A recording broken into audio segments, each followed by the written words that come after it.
Recently at Cinema Village in Greenwich Village, the film I Am Like You, written and directed by Hayao Kocharyan and starring Stacey Edwards, Curtis Butterfield, and Tara McIntosh, held its New York City premiere. I Am Like You tells a story of the friendship between a teenage boy and a wolf dog. When the two are forcefully separated, we follow the journey of the animal in search of his best friend. Following the sold-out opening, a Q&A was conducted with the director and some of the cast. In response to the question, where is Lucky, the wolf-dog hybrid and the star of the film, where is she today? The director Hayao Kocharyan replied, Lucky is in Minnesota. She lives on a beautiful ranch with Meg, who is Lucky's friend and handler. And she is now working with children, this is in real life, with disabilities. So what's incredible is that her character translated into a real life activism. Wow. And the reason that occurred is because this animal had a God-sent quality of being just unearthly. I mean, my colleagues will here attest to that. She was unearthly. I mean, she brought nothing but love and love only to all of us. And the character of this animal is, she's helping everyone in this film. She's giving everyone love. To another audience question about the genesis of the film, Hayao Kocharyan replied, that I started thinking about dogs, and I realized that they have fates like us.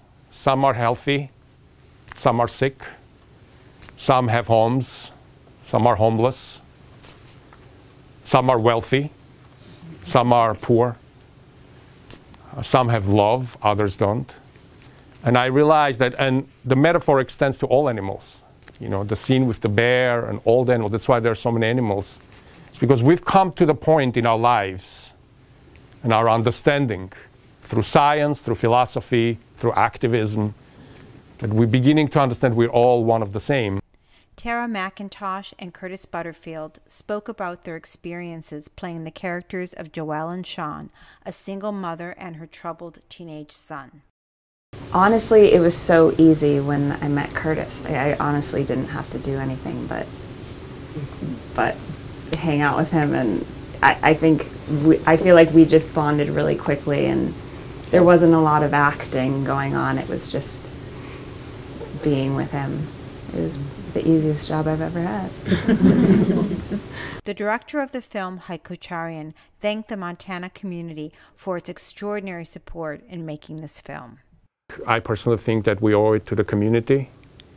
You know, this film is done, you know, when I was preparing for this film, a friend of mine in New York said, he read the script and he said, it's completely crazy. And then he said, you need two things. You either need lots of money for this or you need to build a village. We didn't have lots of money, so we had to build a village. And that's where this wonderful, amazing community came in, which I accidentally kind of fell into it.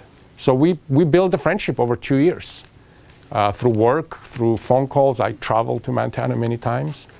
And I've come to the point to call everyone my friends. And everybody opened their doors, their homes, their ranches, their animals.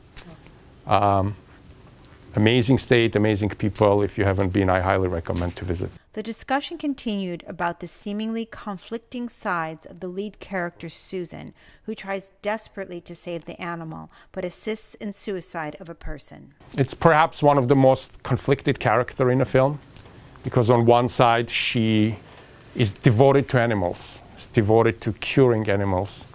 On the other side, she's assisting death. But to me, they are both representative of the same spirit, which is compassion. Through helping this woman, she is hoping to be liberated from the pain that she's harboring. And she helps this woman to pass in a dignified form. And then comes the question of Lucky. And I felt that she needed to apply the same compassion and help Lucky in the same way. Not to euthanize Lucky, but to help. Because both her sides are equal to me. The side to help and the side to end are one of the same. And that's why that scene, when she lays on top of the dog, and there's this deeply personal connection, is so paramount, because in my personal opinion, it embodies that. It embodies that deep level of compassion between life and death, because they both are the same.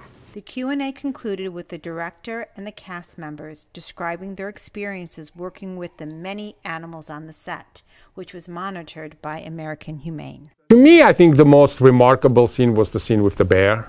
You know, it was in the script. I had no idea how to do that scene. And I should mention that, you know, we had many professionals, very serious professionals on the set. You know, we obviously had Dr. Dan, who took care of all the veterinarian and stuff.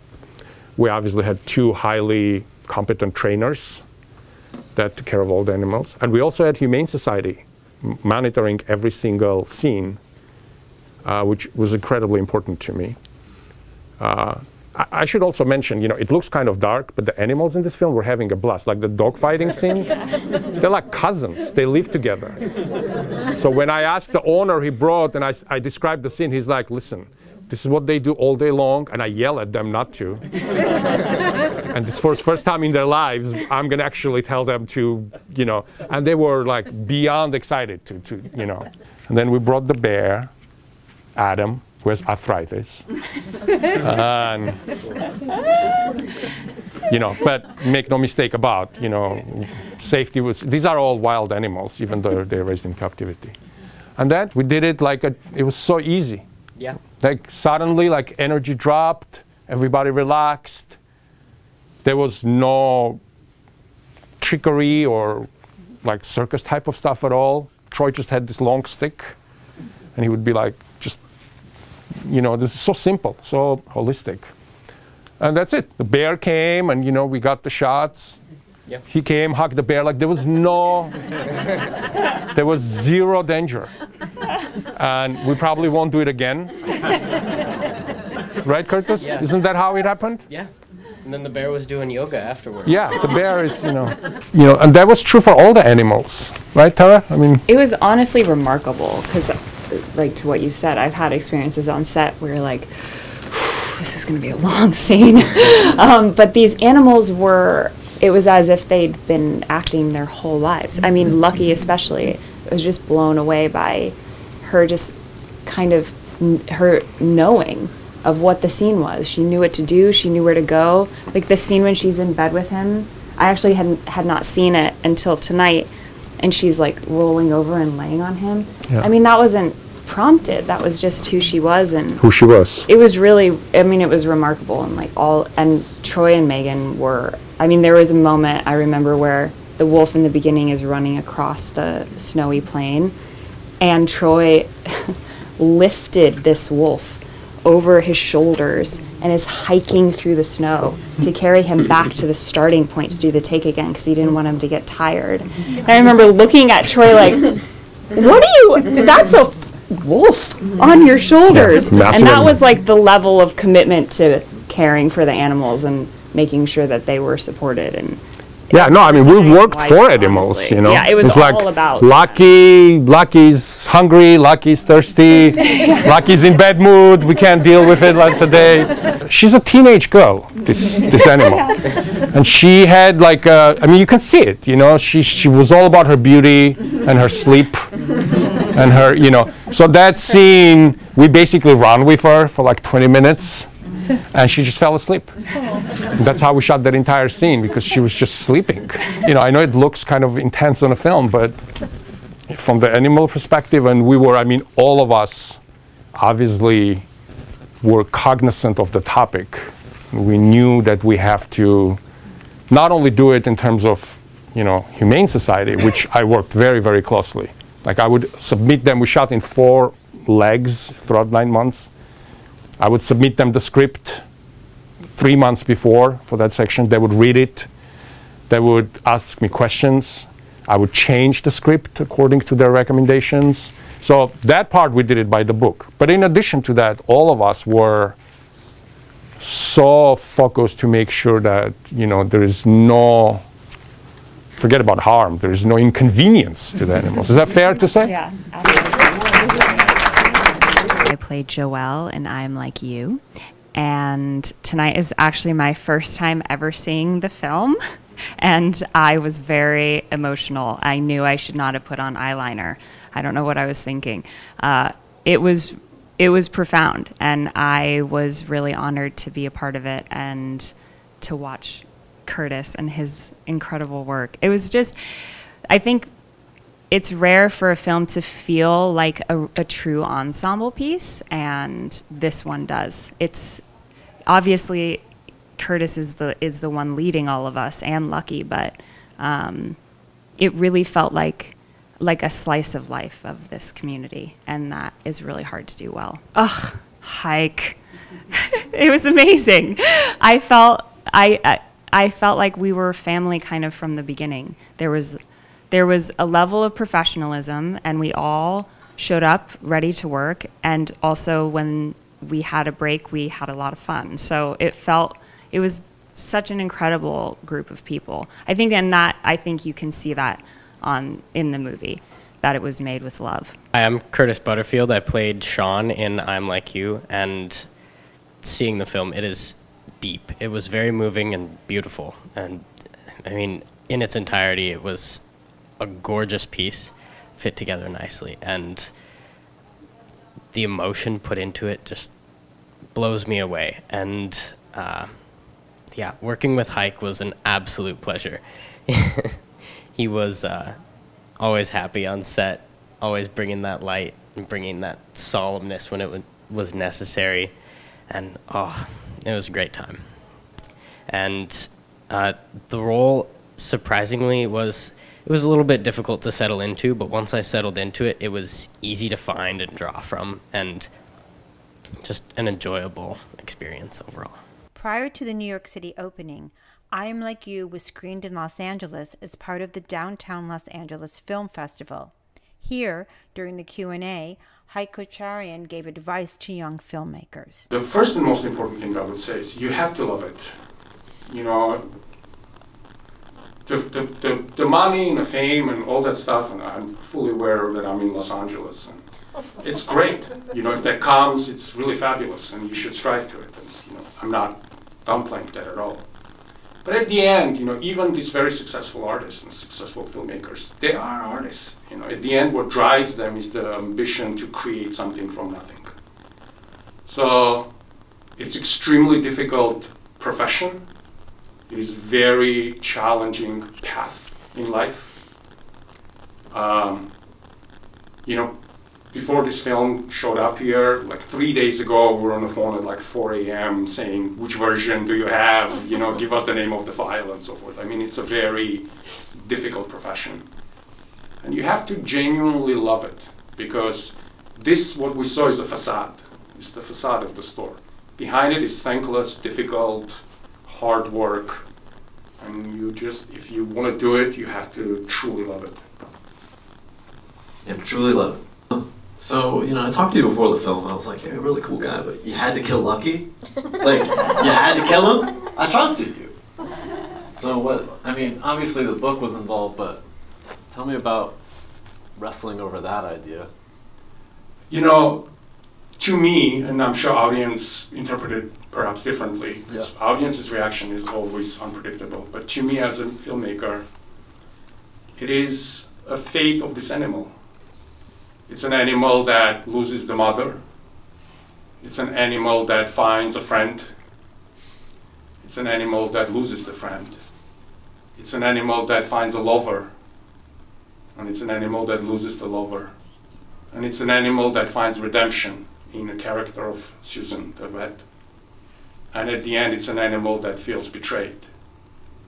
And I felt, if you remember in One Flew Over Cuckoo's Nest, for example, when he kills the chief. And I felt that this death of this animal is the sacrifice that we all must make to redeem ourselves. Because all humans in this movie are faulted. They all have problems. And the only pure creature that connects them all and heals them all, in my opinion, is the animal. And the only way, if we look at it from philosophical and biblical standpoint, is that the animal must die for our sins. Thank you so much for joining us. Thank you, and thank you for the audience. Yes, please, a round of applause. It's extremely deep. I can't even explain how it touches experiences in my life and brings them all together. My own mother, having an awful disease with cancer and wanting to help her, and just seeing that displayed in this film was just unbelievable. So watching the film, huge part, huge emotions, to be able to feel that, to be able to see that, getting the sense and putting life experiences together with it, that bringing those emotions out in me. Watching my son be part of this, watching him grow as an actor, watching him have that experience, just so exciting for him to be part of it. So excited for him to be part of this world, something that he really enjoyed, having done some stage acting before and really enjoyed that, wanting to run with it, wanting to feel more and expand, and he is just more than any of us could have expected.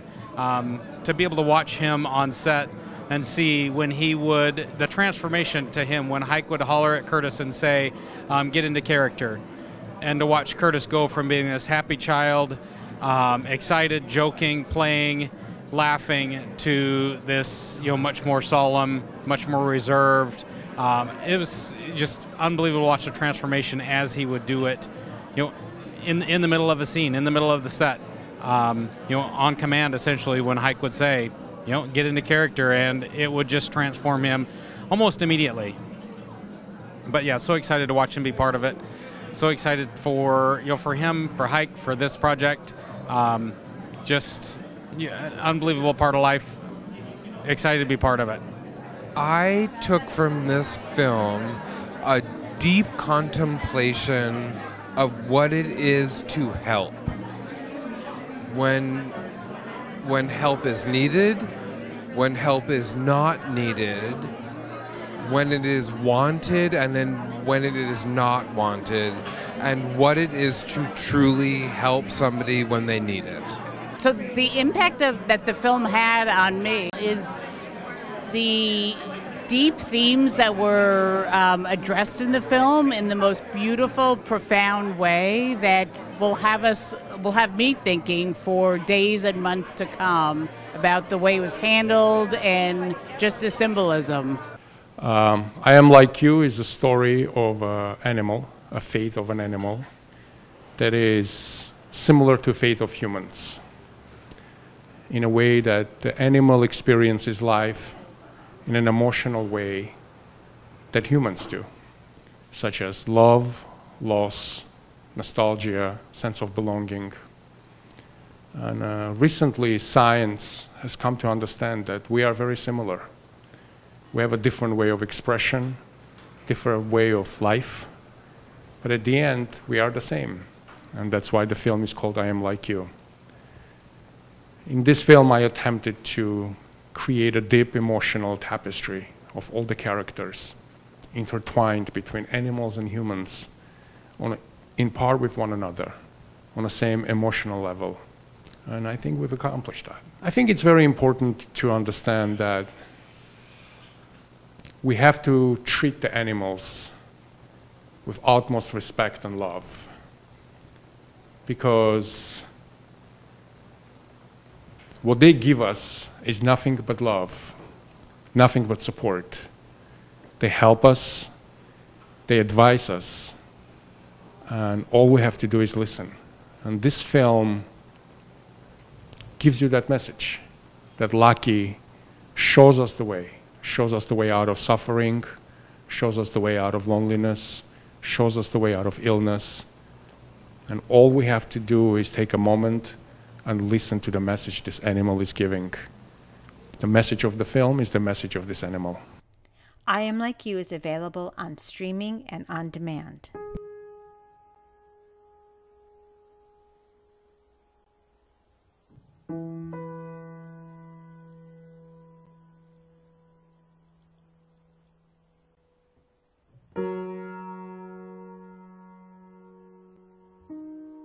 I'm here because I want to help you. You can trust me. I trust you. Mommy. I want to have a friend. I'm your friend. You're my mommy. I want a real friend. Someone I can hang out with.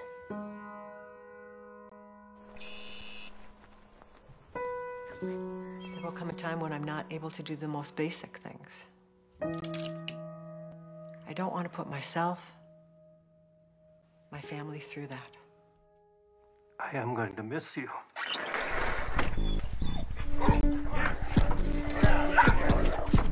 They're gonna take you away from me. We can't go back.